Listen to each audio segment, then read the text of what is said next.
La lecture pour ce 14 février 2024 se fera dans le second épître de Paul aux Corinthiens, chapitre 6. 2 Corinthiens 6. Je lis pour vous. Puisque nous travaillons avec Dieu, nous vous exhortons à ne pas recevoir la grâce de Dieu en vain.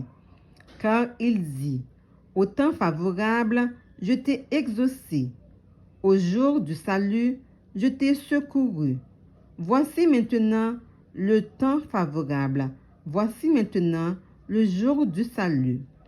Nous ne donnons aucun sujet de scandale en quoi que ce soit, afin que le ministère ne soit pas un objet de blâme.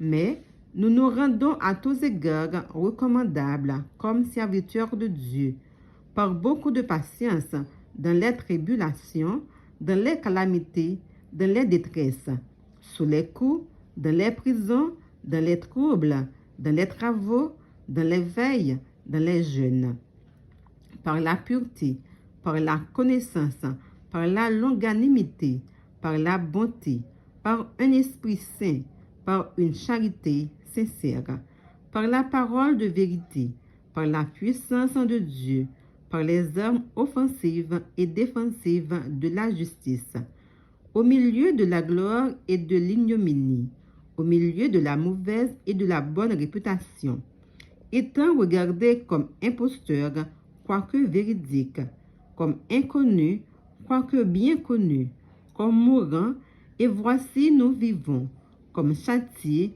quoique non mis à mort, comme attristés, et nous sommes toujours joyeux, comme pauvres, et nous en enrichissons plusieurs, comme n'ayant rien, et nous possédons toutes choses. Notre bouche s'est ouverte pour vous, Corinthiens. Notre cœur s'est élargi. Vous êtes point à l'étroit au-dedans de nous, mais vos entrailles se sont retrécies. Rendez-vous l'appareil. Je vous parle comme à mes enfants. Élargissez-vous aussi. Ne vous mettez pas avec les infidèles sous un joug étranger. Car quel rapport y a-t-il entre la justice et l'iniquité?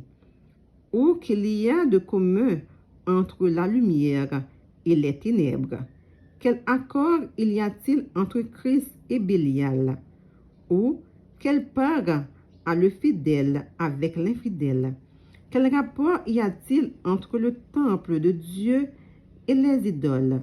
Car nous sommes le temple du Dieu vivant, comme Dieu l'a dit. J'habiterai et je marcherai au milieu d'eux. Je serai leur Dieu et ils seront mon peuple. C'est pourquoi sortez du milieu d'eux et séparez-vous, dit le Seigneur. Ne touchez pas à ce qui est impur. Je vous accueillerai. Je serai pour vous un père et vous serez pour moi des fils et des filles, dit le Seigneur Tout-Puissant. Parole du Seigneur. Amen.